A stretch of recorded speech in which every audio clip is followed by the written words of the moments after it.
Merry Christmas! Merry Christmas, Chuck. We both got the memo on our festive headwear. All right. Yeah, right on. I love it. I think Mine we should doesn't play music, unfortunately. Okay. Well, yeah, maybe next year. But I'm going to put it on my list. There you go. Wow. Oh, okay. So cool. Well, thanks and welcome everybody to the Western New York Real Estate Show. It's Christmas morning, and Irondequoit Chuck, joined by the amazing Realtor Avery. Good morning. Merry Christmas. Thank you, Lisa, for joining me. This is fun. This is one of our, I think, of our most fun shows. You've got your hand up. I'm ready. Ahead. You're ready. Yeah. Okay. What? What are you ready for? Oh, are you going to introduce our new guest for our Hannah High Five? Oh, our Hannah High Five. High five. Yay. Okay. We only talked about it 12 times, Chuck. Well, anyone who knows me will say, yeah, that sounds exactly like it. So no, that's very exciting. Hannah High Five. So we're high fiving the newest addition to our leadership team here in Rochester. Mm-hmm. And we're just going to bring her right on. Charlene Lally. And she's the manager, of our Charlie Ogden office. Welcome, Charlene. Welcome. Hello. Thank you for having me. Awesome. We're so excited to have you on the show and give everyone a chance to meet you because it's been less than 60 days, correct? Yes, I started on Halloween, so it hasn't been that long. I'm newer. I love it. Well, and I have to say, you have a beautiful office. I really like the green, and it's very vibrant, and that seems like it would lend itself to being a great place to be a realtor. I like it very much. Thank you. I painted the wall myself. Did you really? I did. Okay. Well, maybe I need to paint mine. Wow. We better be careful. Wow. Oh my. All right. Lisa, you could do gold. I'll do the green. You do the gold. I do have my gold chairs because everything was so green. So I have a couple of gold chairs. That was and I did assemble them. Beautiful. All right. I did something. I'm going to have to do some painting in my office too, but this is funny story. So what, you know what this is? Post-its? No, it's a piece of drywall.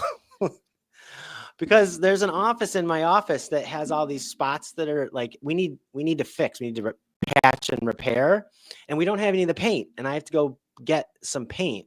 So, and I couldn't get like a piece of the paint, so I have to go get it matched. So I had to cut a little square out of the wall.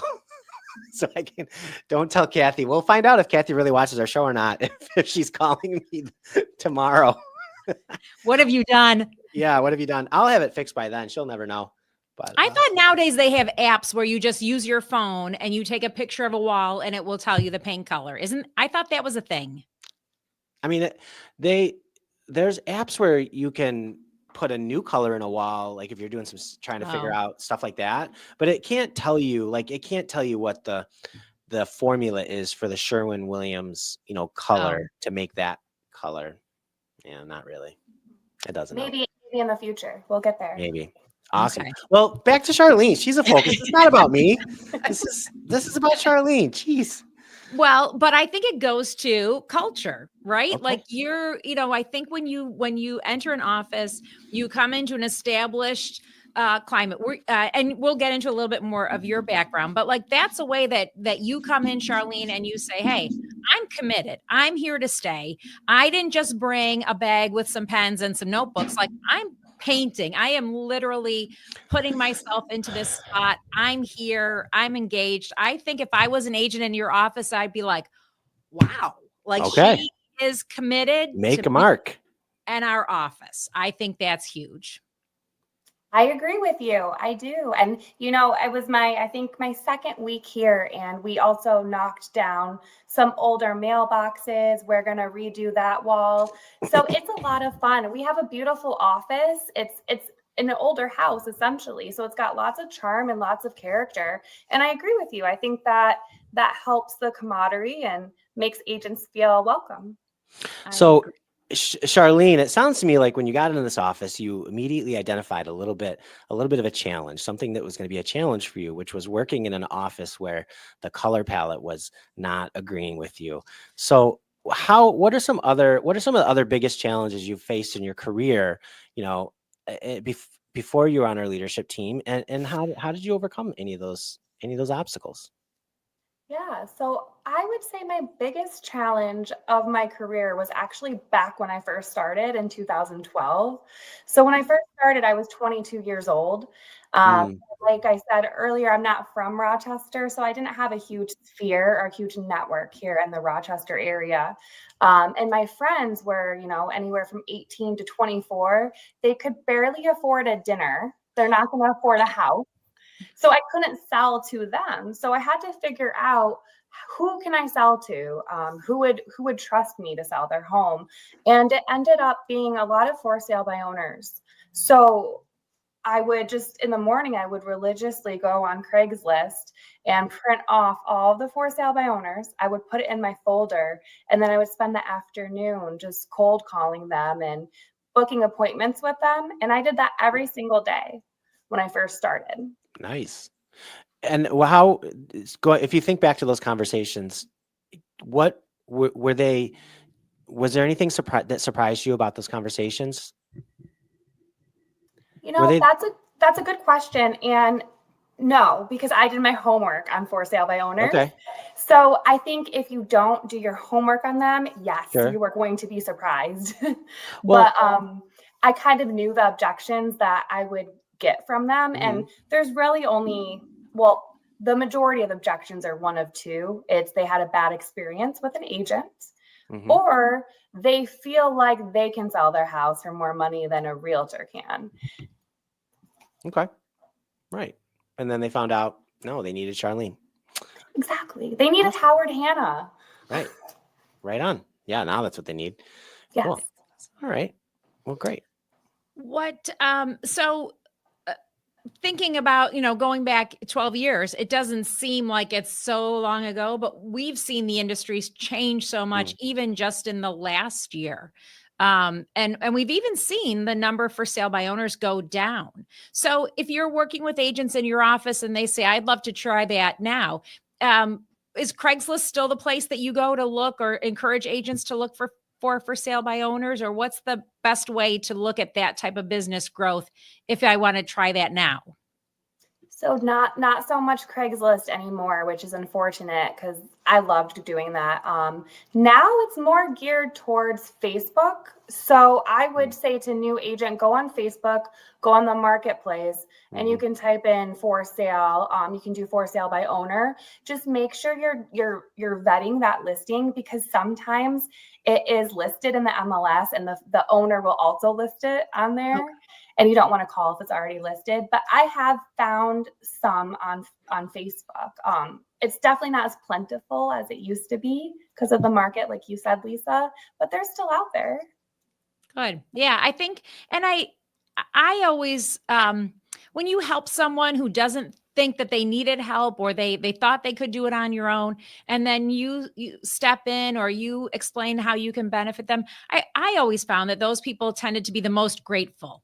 Like they didn't realize how much was involved, and they didn't realize how much a realtor does in the background. And so it can be so rewarding. It can be a lot of hard work. But I do find if you're connecting with that for sale by owner and helping them, they are some of the most appreciative clients in the end, and will refer you so much more business so that their friends don't make the same mistake of trying it on their own first and then getting frustrated and then finally successful. Yeah. So Like, that's a great one. can you think of a story of one story of someone that you worked with that, you remember in particular about, that was really successful? Yeah, actually my first listing I got was a for sale by owner. And this will also touch on the company as well. So as a newer agent, I called a for sale by owner. I got an appointment. I had never gone on a listing appointment, never done any paperwork. I knew nothing.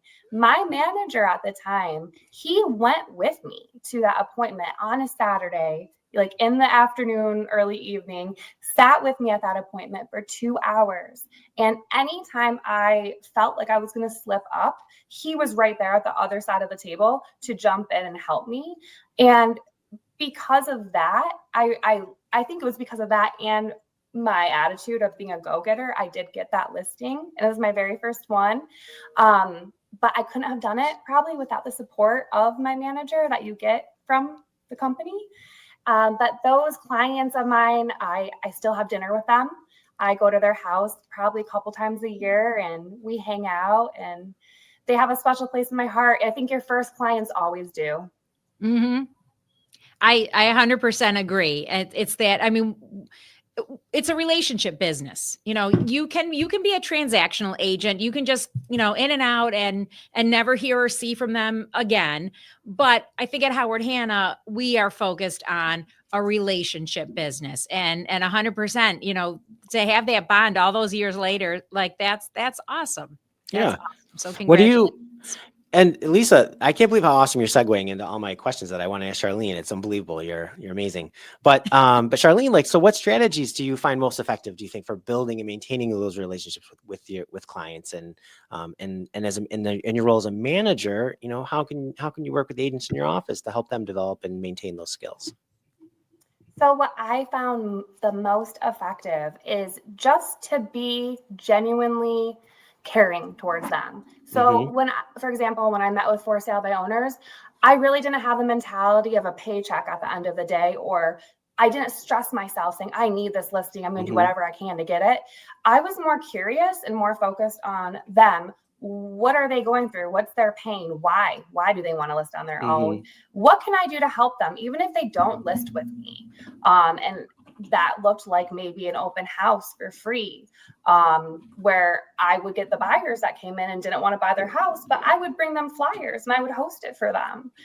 So just really genuinely caring about them and going out of your way to show them that, because I think the statistic is like 87% of for sale by owners do end up listing, and they're going to get contacted by a multitude of realtors.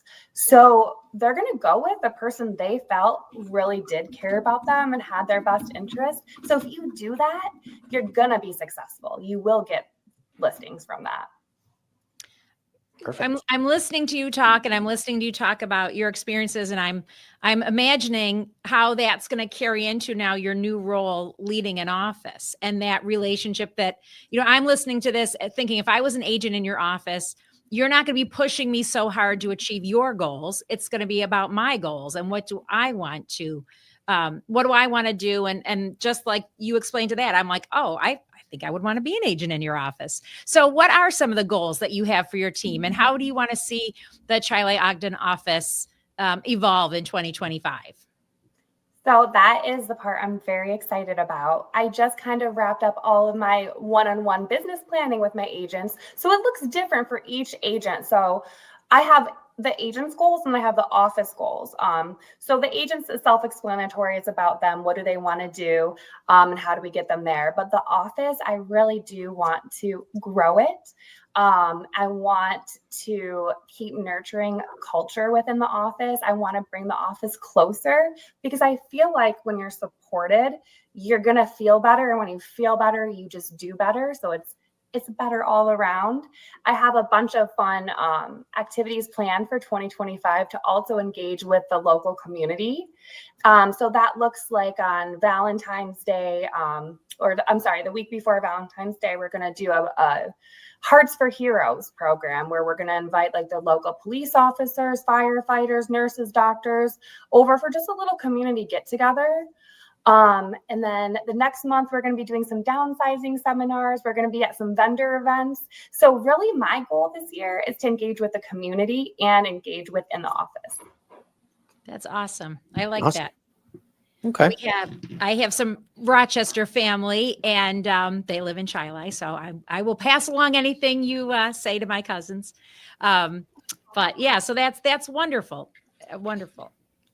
Well, one of the things that you can do for your office, and I know Lisa and I are both big advocates for, is trying to help our agents set a goal for self-improvement and learning something new in real estate, and maybe becoming a specialist in a particular area.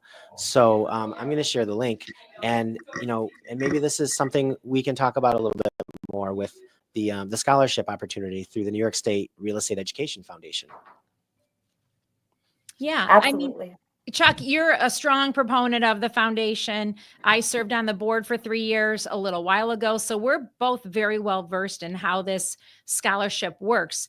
And it's an amazing opportunity that you can take a class. The next deadline is fast approaching in a little over a week. So you may want to look into it, go to the website, check it out, or even just put it on your calendar for 2025. I'm not going to rush and make a hasty decision this week, but I'm going to put it on my calendar for the 21st or 31st of July for the next time period. But in the meantime, you can also take the ABR course for free if you register by December 31st. And we can put that in the comments as well. It's an online self-paced step one to getting your ABR designation is to take that class. With the ABR, you do need to take an elective in order to get the final designation. So it's a great two-step process. If you sign up for the ABR now and go through that one, and then by the time that the next deadline for the Real Estate Foundation is available, pick an elective as a course you want to ask for, and that can get you the second step of getting the ABR designation. Then you just need your sales, the application, and you can have your ABR designation in 2025. So, education, if you're looking at making resolutions and how you want to grow, there's 2 ways that you can work towards getting this designation for no additional cost. If you already have it, I mean, Chuck, you're very familiar with what courses are offered and covered through the foundation scholarship. Why don't you tell us some of the ones either that you've taken or you know about? Sure. You might want to dig in deeper on short sales and foreclosures. So there's a designation for that. I like to say there's a real great base you can build for your business, like a 3-legged stool, right? That's the strongest seat you can sit on is a 3-legged stool. So one of those legs is the ABR. Okay, accredited by a representative, absolutely. The other leg is the seller representative specialist. Okay, so on one leg you got buyers, the other leg you got sellers, and guess what the third leg is? The negotiation specialist. Because whether you're working with buyers or sellers, you're gonna need to be a master negotiator. So if you can start out and set a plan to achieve those 3 designation courses, you'll really be establishing just a tremendous foundation for yourself and your expertise in real estate. Absolutely. That's what I suggest. Yeah. Charlene, so you're almost 60 days in, having started on October 31, which is awesome.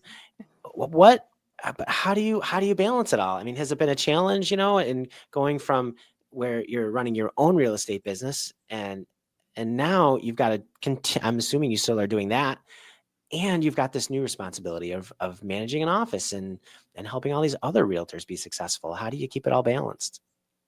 If anything, it's been a blast. I have loved it. I thought I would like it, but I've loved it so much more than I even thought. Now, I am in a little different situation than maybe some single agents. I have a partner as well.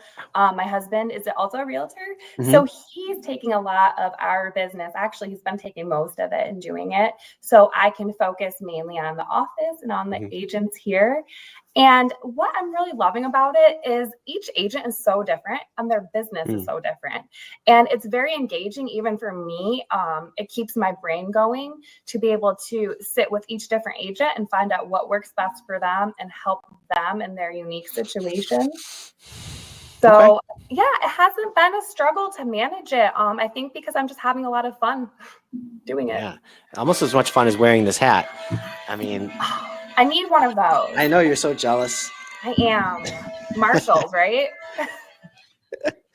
It's awesome. Got to go to Marshall's after this. You got Marshall's in Batavia. All good things roll through Batavia. Is this your mic drop moment, Chuck? Someday he'll let me control the sounds and graphics, and I'll be able to do the. But I'm not allowed to touch the responses. Never. On her birthday, Chuck, you have to let her do it on her birthday. That would be wonderful. Yeah. He said no. This is probably, well, this is honestly, Lisa, I think this is the highlight of Charlene's first 60 days, though, being on the show today with us. Honestly, it's hard to top this. I don't think I'm going to be able to. No, you shouldn't even try. I'm not going to. I'm just going to let this be the highlight. Well, we would love for you to be watching every Wednesday morning with us. Invite all of your agents to join our Howard Hanna Western New York Facebook group and watch, or follow our YouTube channels. We have a lot of fun, even though we honestly take it seriously. Sometimes it doesn't show, but we do take it seriously. We do love having guests on to be able to talk and just connect with people. It's a really fun way. I mean, we're over 10,000 agents at Howard Hanna. And so even just to connect our corner of the company, I think is a great way to do it. And it's been, I feel, beneficial for all of us to learn and grow from people. What you shared today, Chuck and I are also office managers. This is not our full-time job. But so I will be, I've been doing this for a long time, but I'm learning from you today. Like, I think anytime we bring someone new onto our leadership team, we all benefit because we get a fresh perspective. And so I appreciate you coming on and sharing with us and just telling us what you're doing there, because it's fantastic. And I think the agents there are very lucky to have you sitting there and helping them and guide the office. I think it's exciting. Well, thank you. And I really appreciate you both. And I think what I might start doing is maybe we can do a little office watch party of you every Wednesday. How fun would that be? So much fun. Yeah. I'll just on the big screen. There you go. Yeah. I mean, and we typically will, like, not today or after next week's shows, but a lot of times our company has the Wednesday webinars at 10 o'clock. And so I know a lot of times Chuck and I, like, especially if there's one we're really excited about, like, we definitely end early so that we can log off and get onto that one. Although the webinars are always recorded, you can watch them anytime, but it would be nice to be like, okay, let's have that Wednesday learning, right? Like, let's have some conversations. We talked a little bit, we've shared about or I shared last week about the ABR course, but we'd love to have comments. If you've applied for a New York State Real Estate Foundation scholarship, tell us how it went. Tell us what you took, and share your experience with other people, because it is one of the best kept secrets at NYSAR. And they're all on Zoom, right? It was fun. You remember, Lisa, it was fun having to travel to take a course. You got to see another part of the state. You might have gone down to White Plains. You might have been on Long Island. You might be up in the Adirondacks. It was really neat. When I started my GRI classes, I remember I took one down in Endwell, I think. I took one in Syracuse. Russ was teaching the class, and he's like, Chuck, get in the car, we're going. And I go, Russ, I didn't sign up. He's like, don't worry, I got you. It's okay. So so we Yeah. take, you're going to a class today. And I said, okay. So that's how Mhm. I got started. And but now it's on, now they're really on Zoom. So Well, don't forget there's a little bit of both. I have to take professional standards training for one of the Mm. committees I'm on, and there are, I think, 8 options, and only 2 of them are on Zoom. I know a bunch Oh. of people. It used to be that they did it in Batavia for Hmm. Buffalo and Rochester. I know a bunch of people from Buffalo who Hmm. are going to the course in person in Rochester. Unfortunately, I have a commitment that day, so I can't do it. But yeah, so 6 out of 8 options are in person. Wow. Okay. So kind of exciting. Giddy up. All right. I like it. Awesome. All right. Well, thanks again, Charlene. This was fun. I think she's going to be a return guest, Lisa. I think we're going to I have her on think so again. too. I can't wait. You know what? I would really love to hear. I know we've talked on the show about the downsizer seminar, but I love your Hearts for Heroes idea. That sounds like a high five moment.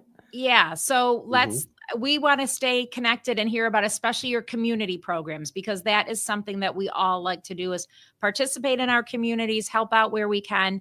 So we'll definitely be following that. Sounds great. Well, I'll keep you posted. Thank you for having me. All right. Thank Thanks. you. Thank you. All right. Cheers, everybody. Bye.